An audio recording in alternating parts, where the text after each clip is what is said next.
Hello and welcome to the Wolfchase Toyota Insider on the Memphis Tiger Network. I'm Jeff Brightwell alongside Paul Goebel, and men's tennis keeps rolling right along, Coach. It seems you went out to San Diego, you played 3 ranked teams out there, you come out of that tournament at 2-1. Has it gotten to a point now where playing ranked teams is just another match? Yeah, I feel it is. You know, we put out our toughest schedule that we've ever had this year and weren't sure what to expect. But so far the guys have responded great. We know we have to be ready for every match. And this San Diego tournament was just a great test. You had to be nationally ranked to get invited to it, and there were 8 teams. And for us to go 2-1 and beat San Diego and San Diego State on their home courts, it was just a great event for us. Kind of recapping what happened, you knocked off 38th ranked San Diego 4-3. You got into the semis. You fell to the 20th ranked team in Drake 4-1, but you came back and you knocked off San Diego State, who was 37. 4-1. So you basically almost beat 2 host schools, 2 teams from that town, right, both in the top 40. And like you said, it's just ranked team after ranked team out there. Yeah, that's right. So what was a big match for us was that first one. San Diego, you know, last year they were top 25 in the country. Very, very deep, good squad. It went down to the last match. Our David O'Leary came down to his match at number 6 singles, and he won it in 3rd set. So that was a big match for us, and that kind of gave us some momentum.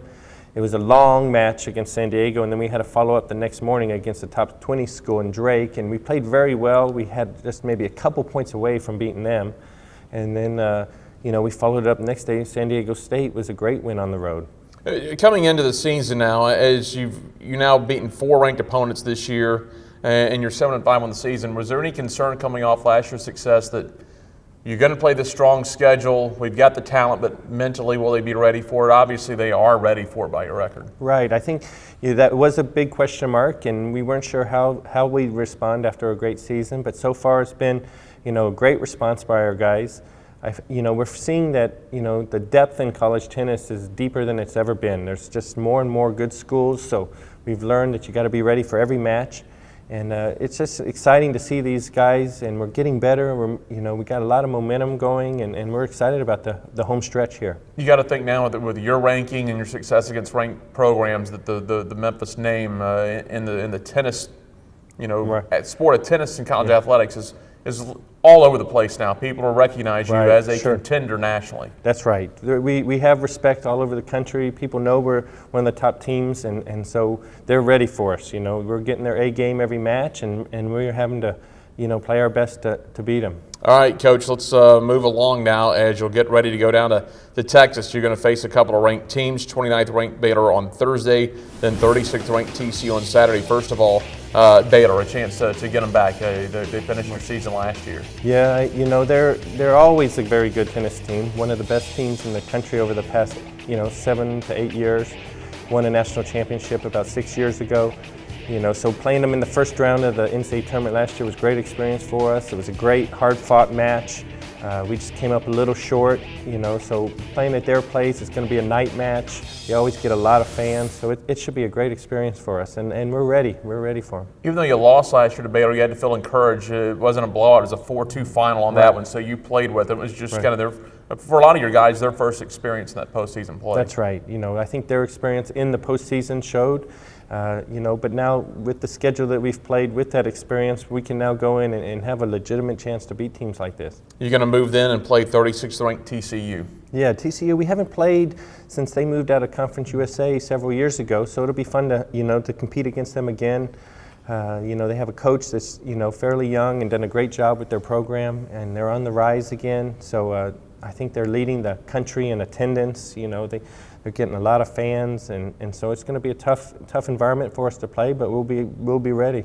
You've mentioned the crowds and the attendance. If you looked at the stats, TCU and Baylor are 1-2, not in their conference, not in the state of Texas, the entire country. So there are going to be some hostile environments to play at. That's right. So I know last week TCU had over 2,000 fans at one of their tennis matches, which is a lot for a tennis match, and you know, so we'll be ready for that. It should be a lot. It should make it for a great environment. We're trying to, you know, grow our sport and get more fans at our matches, and a lot of teams are doing that. And these 2 programs have just done a great job with that. How fun is it to go into an environment like that? Obviously, you go to a pro tournament like the one in Memphis, or you see them on TV in one of the bigs like Wimbledon or the U.S. Open. Everyone gets, you know, dead silent, and there's so much politeness and respect. But I know college, it gets a little rowdy. Right. Sometimes you get some calls from the Yeah, crowd. it's definitely different than the pro. Yeah. It's definitely louder. They're allowed to cheer a lot more.